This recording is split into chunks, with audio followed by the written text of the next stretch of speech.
media industry is in flux through the impacts of globalization and convergence and the rise of big data. It's important to understand all the threats and opportunities through the eyes of people who work in the industry. At the same time, there are all sorts of legal issues that are weighing heavily on the industry. So in Europe, we have the shift towards the more integrated digital single market. We have all the perennial concerns in relation to intellectual property protection and piracy. And then we have all the significant changes going on internationally around issues around data and privacy. When we went out into the market and looked at the analysis that was available, specifically focusing on the media industries, we found that lacking. So we decided to do it ourselves. And we hope that the report that we've produced is a useful contribution to the discussion on what's going to happen in the future of media. The report's a joint work between DLA Piper and external consultants at the Lawyer Magazine's Marketing Intelligence team. And it came about after 200 Q&As with executives and lawyers from the media industries, and then a number of in-depth interviews with senior executives and in-house counsel. We conducted those interviews in the final months of 2017. Then we added our own analysis to the findings with the benefit of DLA Piper's specialists across the global firm. The report largely confirms what we had thought from our experience in the market. We're on the wave of a shift in technology. First and foremost was the finding that OTT applications represent the single most exciting prospect for driving business expansion and revenue for the people that we interviewed. OTT, which stands for over the top, was initially coined as a means of describing a business model that was a circumvention of the traditional cable operators, where content creators could go directly to their viewers. It has now morphed into something that is essentially any kind of internet distribution. I thought the report was extremely interesting. It had things that I thought were largely supportive of my own views, especially in the area of OTT. The notion that OTT is growing is obvious to pretty much everyone at this stage. There was one particularly interesting observation by one of the participants that there were any number of models that were participating in OTT. And what it suggested but didn't explicitly say was that you're going to see, probably not in 2018 specifically, but in the near future, a shakeout between aggregation and disaggregation as the principal model in OTT. I would say this report has some very good findings. We have a lot of clients, not just media clients, but there are also manufacturing clients who are in the IoT space. These are really hot topics these days. In China in particular, new media is really coming up, especially among the younger generation. My initial reaction was that OTT services are so strong and everybody's seeing them as the game changers for the future. So this is what I was surprised about it.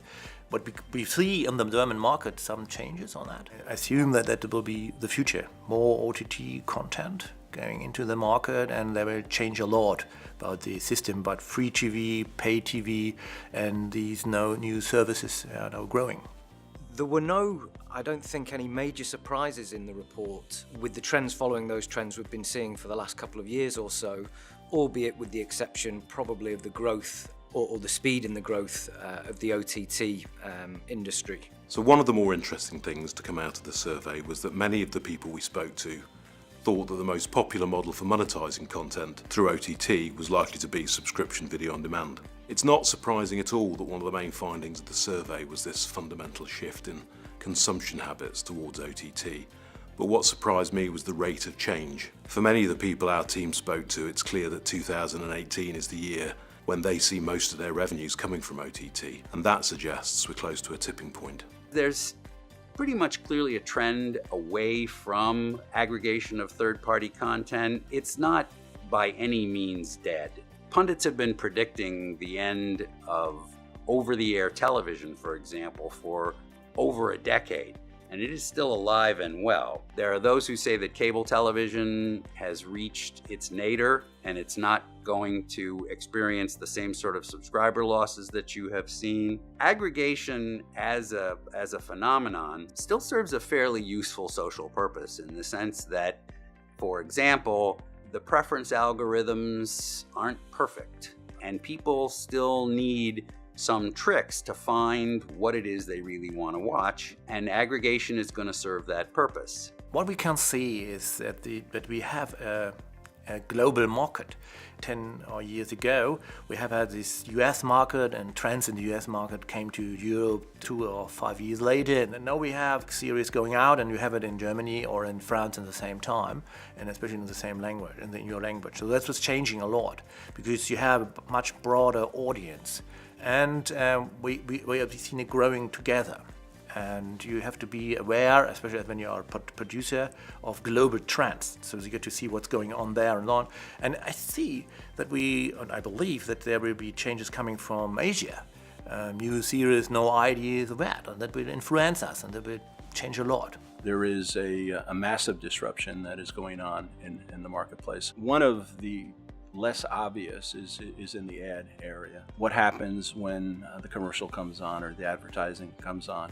Everybody picks up their smartphone, takes a look at it, and they're not watching the commercials, the advertising. That means that advertisers are in some way wasting their money, not spending their money wisely, and there's a change that will happen over time where that stream of revenue is going to become less frothy because of there's less value. From a global perspective, it seems like the convergence in the media and technology landscape is being blurred more than ever before. And the rumours are that global tech companies individually are going to spend somewhere between $1 billion and $8 billion each in 2018. So the shift to OTT is undoubtedly as a result of consumer demand. People now more than ever want the content that they want, when they want, and how they want it. I think the original skepticism that went with OTT services and the consideration of whether people would be willing to consume long-form content on their mobile devices has now been expelled completely with the huge growth of the OTT market. But localization of content is and will remain a vital issue. We just have different tastes, not to mention different laws in the UK and Germany and the US, China and the Middle East. I don't see that changing anytime soon. TV is going to change and adapt. Its ongoing success is going to depend very much on how it reacts to the shift in the advertising market caused by the movement of revenue to the major internet providers. You also have content creators and aggregators using the internet as a sidecar to more traditional means of distribution, like cable distribution. You can point to any number of specific incidences in the market that illustrate both of those two trends. For example, major movie studio that recently announced that it was taking its content away from a large aggregator and launching its own services. China has come a long way in terms of new media. And there is a group of Chinese companies which people typically refer to as BAT, Baidu, Alibaba, Tencent. And these companies have really been leading China's march to the new media era. One of the most prevalent tools that people are using these days in China is something called WeChat, which is an amalgamation of things like Facebook, Twitter, WhatsApp. And it also has a very nice payment function attached to it, which is very quickly advancing China into a cashless society. These days, every company needs to have a marketing strategy which is related to WeChat, even for law firms. DLA Piper, for instance, every time we launch a client event, we would send out invitations to clients by email, but we would also send a WeChat version of our invitations through the WeChat chat groups. For companies who don't use WeChat as a marketing tool, it's almost like a company not having a website. A development what's coming out of these international trends for Europe and especially for Germany will be more integrated programs combining internet, social media with a program. On the one hand, you have your TV series, and they will be broadcasted by the OTT service like firms. And the free TV broadcaster will develop or have developed programs where the consumer, the viewer, is more part of the program, has a chance to be part of it. And you can talk to your your breakfast, you can talk to your girl and you can say, hey, well, I admire you. And you have these Instagram accounts where you'll be part of it. And this is what we're changing.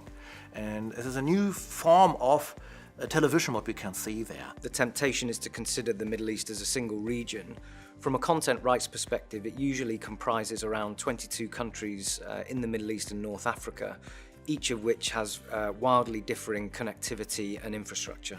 I think there's been two particular standout trends. Firstly is the growth of online-only OTT providers and new market entrants offering a standalone subscription service. And then secondly is the attitude of traditional pay TV broadcasters who I think to date had seen their OTT offering really as an extension of an existing subscription, whereas now the trend is undoubtedly moving towards those pay TV providers offering their own alternate internet-only services and subscriptions. What was perhaps more surprising in the context of media is that there is a real concern that a number of factors, but particularly concerns around data privacy and cybersecurity, might well undermine the ability of media companies to take full advantage of the genuinely transformative effects of big data. We can't take it for granted that customers are going to happily trade data for access without concern.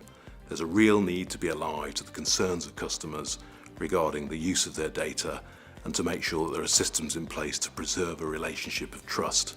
Trust's a wasting asset and it can't be taken for granted. And for lawyers, there's a pretty clear lesson, like it or not. We're all data lawyers now. But this is something we have to discuss on an international level, because it's not a problem of the EU, it's a problem of other countries. I think when we go into the market, we see a lot of discussions how consumer rights are better protected, data protection things should be better. And what we are missing is perspective of the industry, because everything has to be balanced. And this have to be discussed once again, because we should find solutions where on the one hand you have the benefit of using content worldwide, but on the other side you have to protect the legitimate interests of right owners and producers. We have a problem we see more the perspective of consumers. What I see it's missing is the perspective of the industry. The report also looks at how Brexit is impacting on media companies. One of the interesting things is that 69% of the people that have got back to us said that it was already having a significant impact on them. The major concerns were about the ability for UK broadcasters to passport their services over and sell into Europe, and also, in the medium term, how UK law and European law would start to diverge on issues like copyright. What to expect from the future? Well, we now have a global market, and globalisation of media industries is going to continue apace. Capital flows from North America and elsewhere will carry on ensuring the consolidation of major media and technology interests, and more we'll see major investments by tech giants in premium content, brands and properties. Going forward, in China, we expect to see augmented reality to become more prevalent, just as in everywhere else. However, we do not expect to see monetization to occur in the short to medium term, unless one of China's technology giants, like a BAT company, comes up with a solution.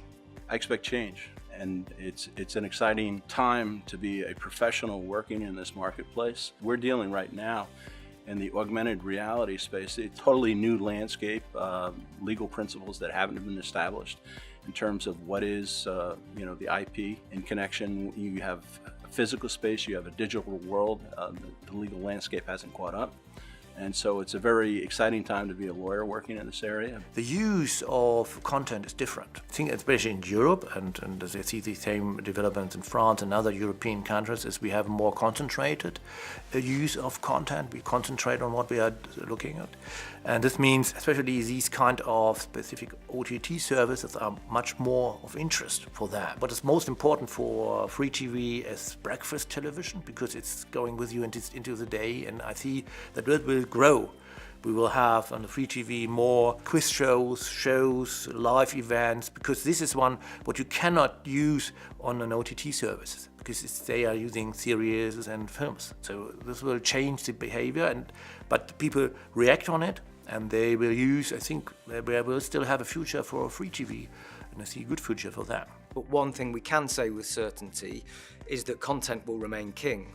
There will be no less demand for content in the coming 12 months, and as there are so many competing entities for those rights now, the expectation is that competition will drive the value of those rights up. In addition, we expect to see more rights holders rolling out their own direct-to-consumer models. The DLA is unique in that we have a truly integrated media, sport, and entertainment practice globally. So we have the ability to take best practices developed in one part of the world and bring them to bear in another part of the world. We have the benefit of being locally present, but transferring information throughout the globe as needed. It is a very unique platform, and we're blessed to work in it. We hope you find this report interesting, and we really look forward to continuing the discussion with you.